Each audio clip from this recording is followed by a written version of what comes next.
बाईपणाची कहाणी।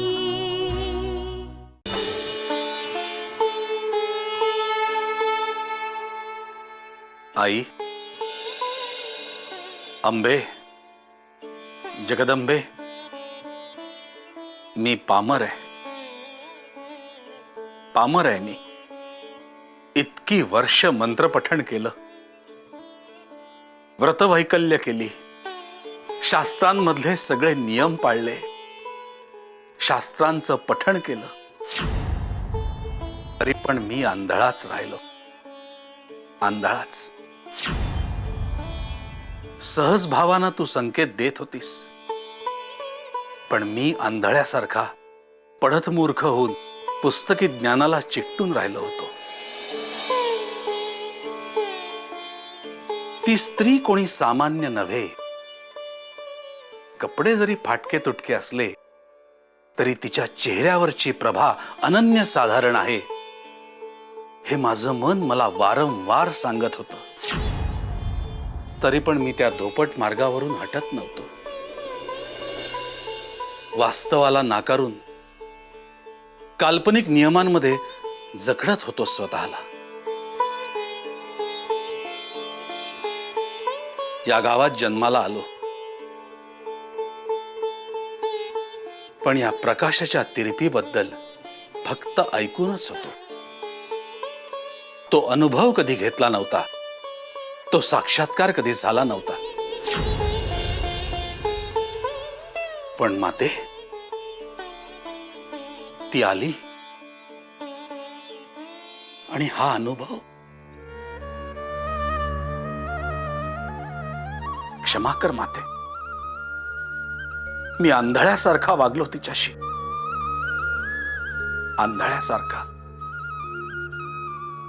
कारण भीतीनं आणि दहशतीनं माझ्यावर विजय मिळवला होता।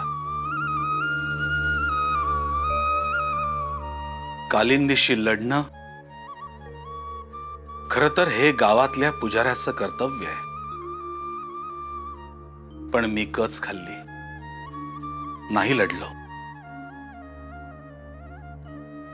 लढताना माझं काही बरं वाईट झालं तर माझ्या पश्चात माझ्या बायकोचं, मुलीचं काय असं म्हणत स्वतःचा बचाव केला। पण हे खोटं आहे आई, मी भ्यायलो हेच खरंय। षंढासारखा शेपूट घालून पाहत बसलो हेच खरंय। पण आता नाही आई, आता नाही। माझी चिमूटभर शक्ती मी पणाला लावीन। लपून छपून का होईना, पण मी खूप काही करू शकतो, खूप काही करू शकतो। जगदंब जगदंब, या लेकराला शक्ती दे आई, क्षमा कर मला। आता लढाई सुरू झाली आहे आई, आता लढाई सुरू झाली आहे। जगदंब जगदंब।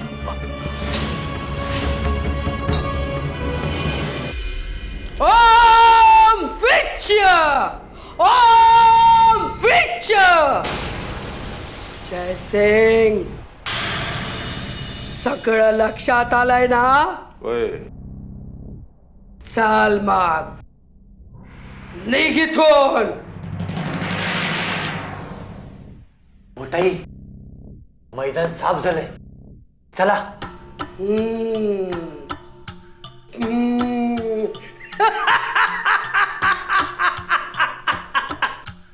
चला, निघा इथून।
चहा तरी घ्या.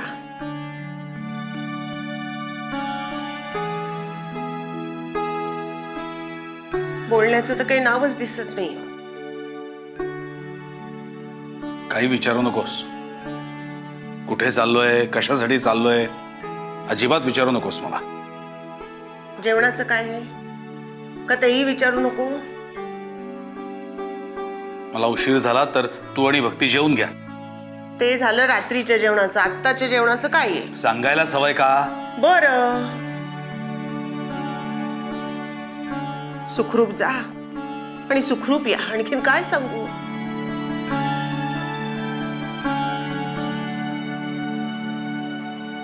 जातो. येतो म्हणावं.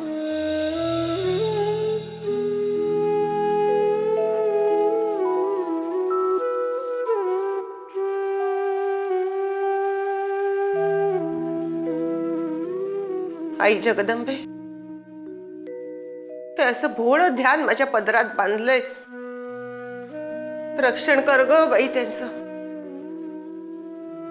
नाही तर कुणीतरी भामटा येईल आणि डोक्यावरून हात फिरवून जाईल. कुठं गेलेत, कशासाठी गेलेत, काही माहित नाही. माझ्या कुंकवाचं रक्षण कर ग बाई, रक्षण कर.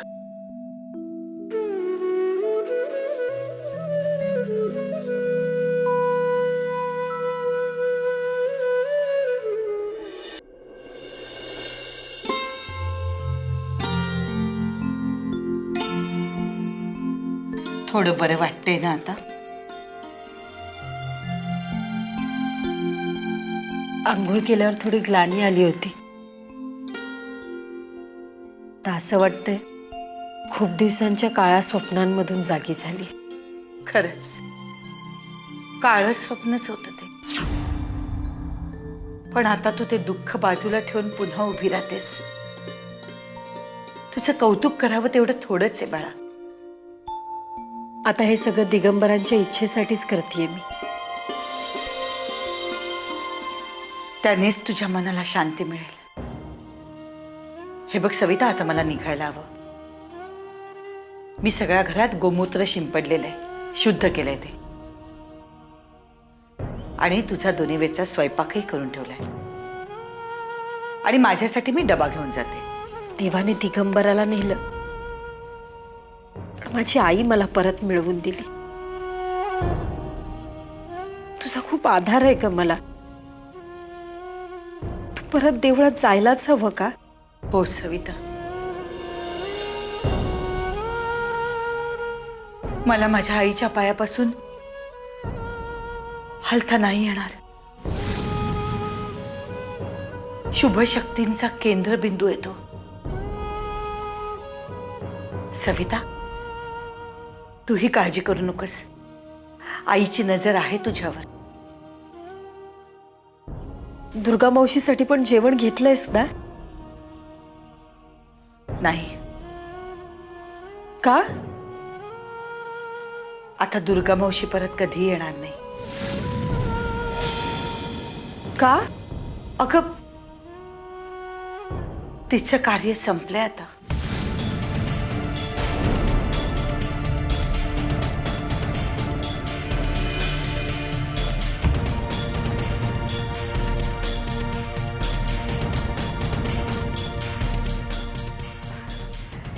निघते मी.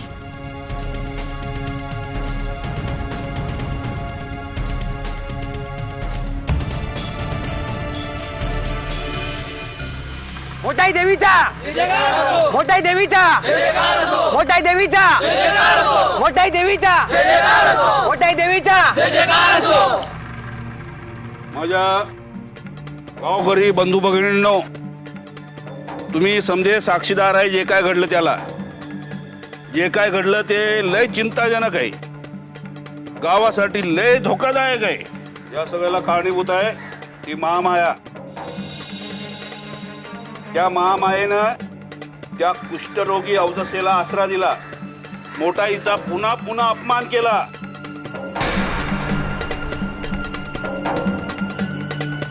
एवढंच नाही तर त्या दिगंबरला मोठाईच्या विरुद्ध बोलायला चिथवलं आणि ह्याचा परिणाम म्हणून शहरातनं एक सरकारी अधिकारी आपल्या गावात चौकशी करायला आला. अरे काल तो दगावला, उद्या ती वेळ आपल्यावर येईल, चालेल? अनेक सांगतो, सैतानाची इच्छा होती की दिगंबरची बायको तिनं सती जायला पाहिजे, पण त्या महामायेनं तिला सती जाण्यापासून थांबवलं. म्हणून अंधार झाला, पाऊस पडला, सैतानाचा कोप झाला. हा कोप व्हायला 3च बायका कारणीभूत आहेत. एक म्हणजे ती महामाया, दुसरी ती अवदसा कुष्ठरोगी, आणि तिसरी त्या दिगंबरची बायको.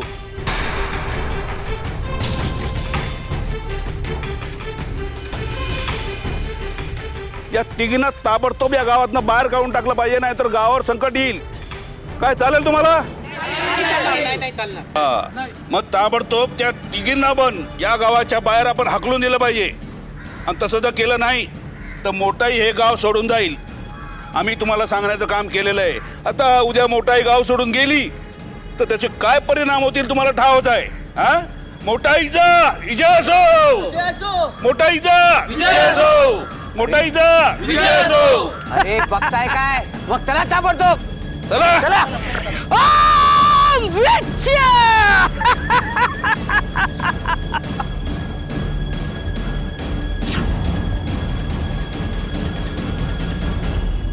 आई,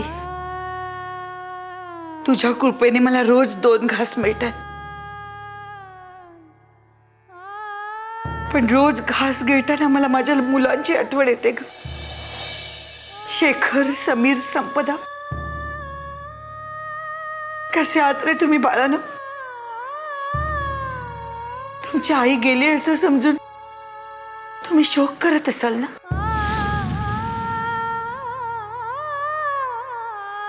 का मला विसरला? पण बाळांनो,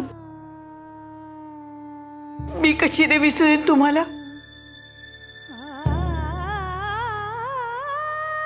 रोज तुमची आठवण काढत, तुम्हाला आशीर्वाद देत, आईची आज्ञा पाळत जगते मी. सुखी राहा माझ्या बाळानं, सुखी राहा. आई, माझं काही चुकलं असेल तर मला क्षमा कर.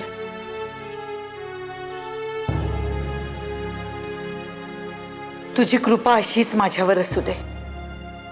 तू जसं माझं रक्षण करतेस तसंच सगळ्या गावाचंही रक्षण कर. बघतेच कोण तुझं रक्षण करताय ते.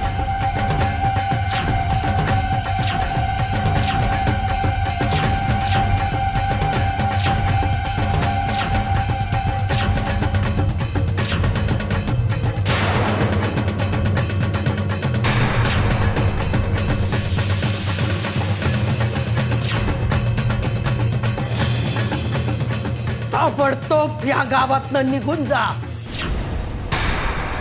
नाहीतर मी तुला हाकलून काढीन. तू कोण मला हकलणारी?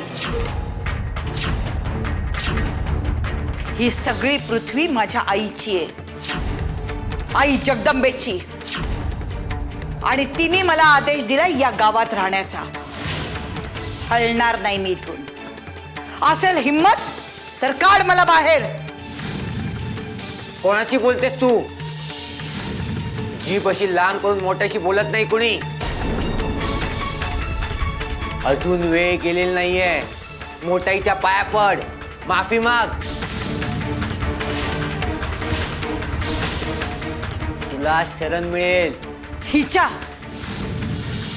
हिच्या पाया पडू? अरे माझी आई माझ्या पाठीशी असताना मला कोणासमोरही वाकायची गरज नाही, कळलं? खूप बोललीस. एका क्षणात तुला बेडकी करून टाकीन. अगदी ताबडतोब.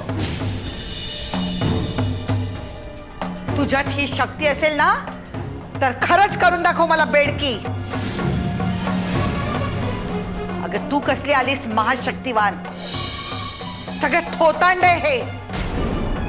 तू मला बेडकी करू शकली असतेस ना तर मला गावाबाहेर काढण्यासाठी या सगळ्यांना घेऊन आले नसतेस बरोबर. अरे बघताय काय फेकून दे महामायला देवळाच्या बाहेर. थांबा. तिला कुणीही हात लावू नका. हिनी मला आव्हान दिलंय.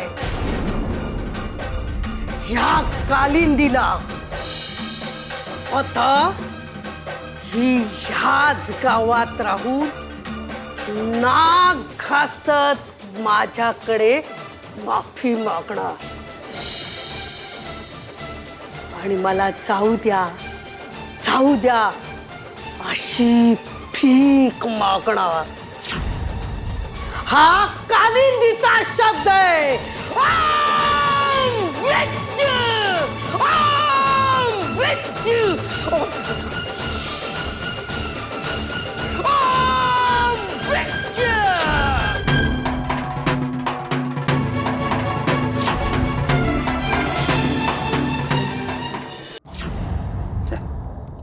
समजा अगदी व्यवस्थित जुळवून आणलं होतं मी, पण तू आयत्या वेळेला माघार घेतलीस ना.